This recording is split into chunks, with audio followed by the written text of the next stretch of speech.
स्तुति की है, लेकिन श्लोक बद्ध हम स्तुति तो कर नहीं सकते। संगीतार्थ स्तुति कर सकते हैं, और भीष्म पितामह जैसे महात्मन जो नारायण की स्तुति कर रहे हैं कुरुक्षेत्र में और बाणों की सैया पर सोए सोए कर रहे हैं, तो हम तो कथा श्रवण करने बैठे हैं और नारायण की स्तुति करने ही बैठे हैं, तो हमें किस बात की कमी है? हमारे आचार्य जी लोग बैठे ही हैं, वाद्य यंत्र वाले लोग बैठे ही हैं, तो हम क्यों विलंब किए हैं? हम भी स्तुति करें। हमें क्या नहीं मिला, सब कुछ मिला है, प्रभु ने हमें सब कुछ दिया है। पायो जी मैं तो राम रतन धन पायो, पायो जी मैं तो राम रतन धन पायो, पायो जी मैंने राम रतन धन पायो, पायो जी मैंने राम रतन धन पायो। बस तू अमोलक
नारायण की प्राप्ति और सुख की प्राप्ति और ईश्वर की भक्ति एक जन्म की नहीं, जन्म जन्म जीवन जीवन समर जाता है।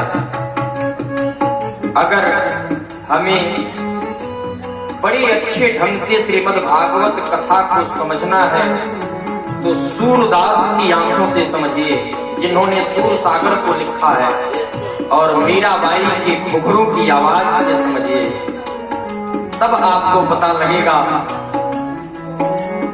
मीराबाई का यह पद वास्तव में प्रभु का दीदार कराता है।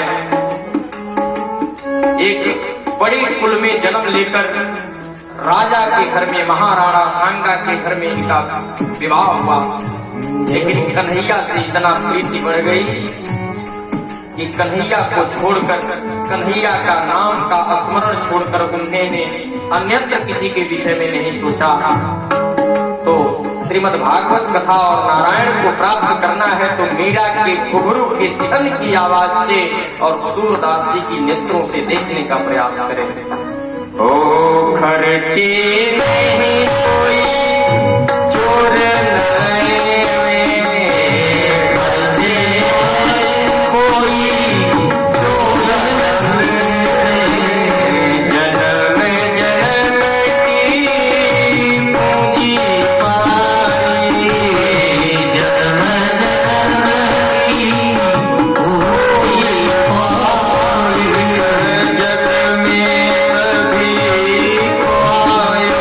पायो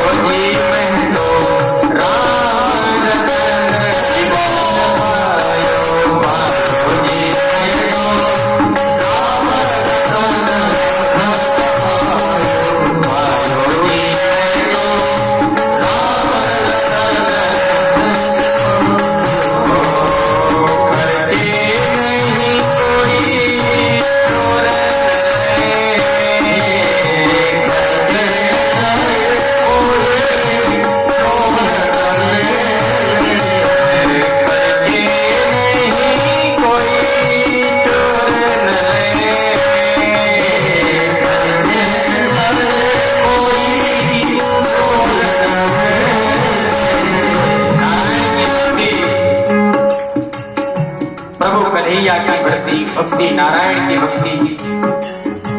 एक सुई है, बंटवारे में उसके दो टुकड़े हो सकते हैं।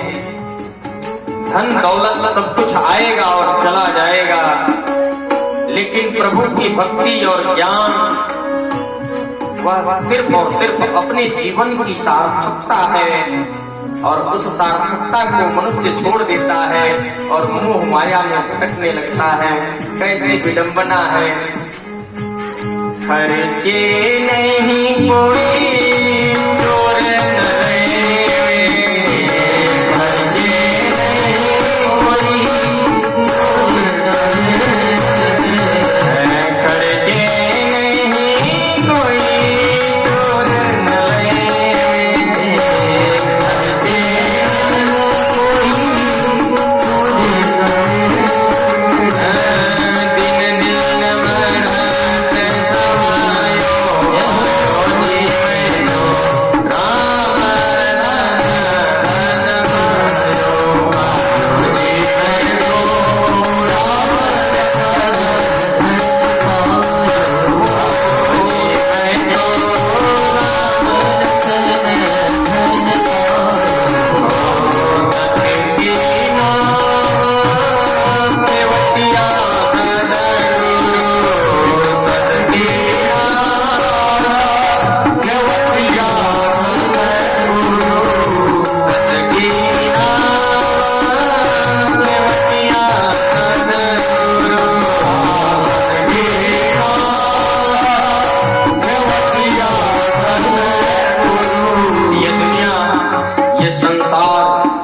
यह मोह माया नारायण की कृपा है। यह दुनिया सत्य की नाव है और इसके केवट भी सत्य नारायण है, और वही चाहेंगे तो इस दुनिया से मेरा भवभार भी होगा। हमारे और आपके बस की बात नहीं, अगले कुछ पलों में हमारे साथ क्या होना है ये हमें पता नहीं।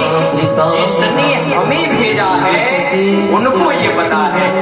तो मेरा भाई ने बड़ी अच्छी लाइन इसमें दिया, नारायण का निवेदन किया और उन्होंने कहा, सत्य की नाम केवटिया सद्गुरु, सत्य की नाम केवटिया सद्गुरु, सत्य की नाम केवटिया सद्गुरु, सत्य की नाम केवटिया सद्गुरु, भवसागर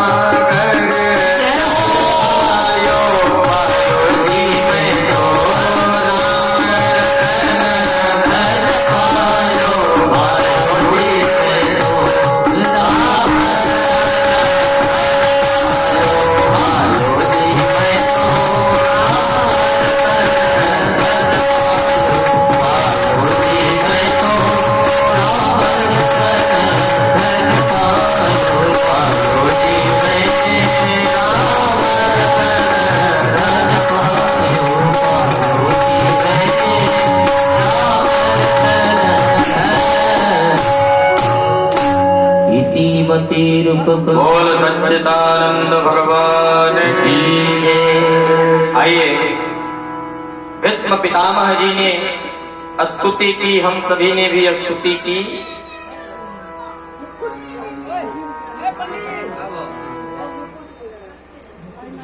बैठ जाइए, आप बैठ जाइए। आप तो परीक्षित जी की तरह बैठ के सुनते रहिए। जय सवाल परिवार। कल ही मैंने बताया था कि जिसके वैश्य समाज का वह भाग जिसके नाम के, जिसके कास्ट के नाम के पहले ही आ गया हो जय, उसकी कभी पराजय हो ही नहीं सकती। जय सवाल, जय ही होगा, इसमें कोई सवाल करने की आवश्यकता नहीं है। बोल सच्चिदानंद भगवान की। माघ शुक्ल सूर्य उत्तरायण में भीष्म जी ने इच्छा से प्रभु नारायण का दर्शन कर अपने देह का त्याग किया, अपने देह का क्या किया। माघ शुक्ल पक्ष जब सूर्य उत्तरायण होते हैं तो भीष्म पितामह जी ने अपने शरीर का त्याग किया। लेकिन कौरवों के पक्ष से होते हुए भी, बाणों के सैया पर लेटने के बाद भी इनका धर्म इतना प्रबल था कि नारायण को अंत समय में दर्शन देना पड़ा। माध्यम भले ही महाराज युधिष्ठिर हो, माध्यम यद भले ही युधिष्ठिर जी हो, भले ही युधिष्ठिर जी को गलानी हुआ हो कि मैंने अपने भाइयों के साथ युद्ध किया, लेकिन नारायण को भीष्म पितामह जी को दर्शन देना था। तो ऐसे धर्म के प्रतीक महात्मा भीष्म पितामह जी के अंत समय में नारायण ने दर्शन दिया। बोल सच्चिदानंद भगवान की। इस भीष्म पितामह के मृत्यु पर्यंत कुछ समय व्यतीत कर भगवान नारायण अपने द्वारिका धाम को गए। महाराज अर्जुन जी भी साथ गए और सुख शांति से द्वारिका और हस्तिनापुर दोनों चलने लगा। कुछ समय व्यतीत होने पर उत्तरा के गर्भ से एक पुत्र का जन्म हुआ। उसी उत्तरा के गर्भ से जो अभिमन्यु की पत्नी थी और जिनके गर्भ की रक्षा अश्वत्थामा के ब्रह्मास्त्र से नारायण ने अंगूठे के बराबर रूप बनाकर किया। अब जिसकी रक्षा स्वयं नारायण किए हो, और मैंने कल के कथा में ये बताया था कि गर्भ में जब पुत्र या पुत्री गर्भाधारण जब होता है तो गर्भ में पल रहा बच्चा नारायण से नित्य मुलाकात करता है। कभी कभी आप देखती हैं कि छोटा सा नन्हा सा बच्चा जब बिस्तर पर सोया होता है तो सोए में ही आंख बंद है और बच्चा हंस पड़ता है। देखे मैया जी हैं तो देखे ही होंगे। कभी कभी सोए में आंख बंद है और पुत्र या पुत्री बच्चा, छोटा बच्चा नन्हा पारिजात रोने लगता है। वह है क्या? दुनिया के मोह माया का अंदाजा उस बालक को नहीं है। वह बालक जब सोता है तो स्वयं प्रभु से दीदार होता है, और प्रभु जब प्रसन्न मुद्रा में मिलते हैं तो लड़का सोए में ही हंसने लगता है, और जब प्रभु प्रसन्न मुद्रा में नहीं दिखते हैं, प्रभु का कोई गुण मिल जाता है, भयानक रूप दिख जाता है, तो बच्चा देखकर डर जाता है। तो जब रोने लगता है तो मैया उठा के अपने स्तन को पान कराती हैं। पुनः जब बच्चे को विस्मृत हो जाता है, भूल जाता है, तो पुनः बालक सो जाता है। ऐसा होता है। तो उत्तरा, महारानी उत्तरा के गर्भ से जब पुत्र का जन्म हुआ तो ये कहाँ है छुपा आजा छलिया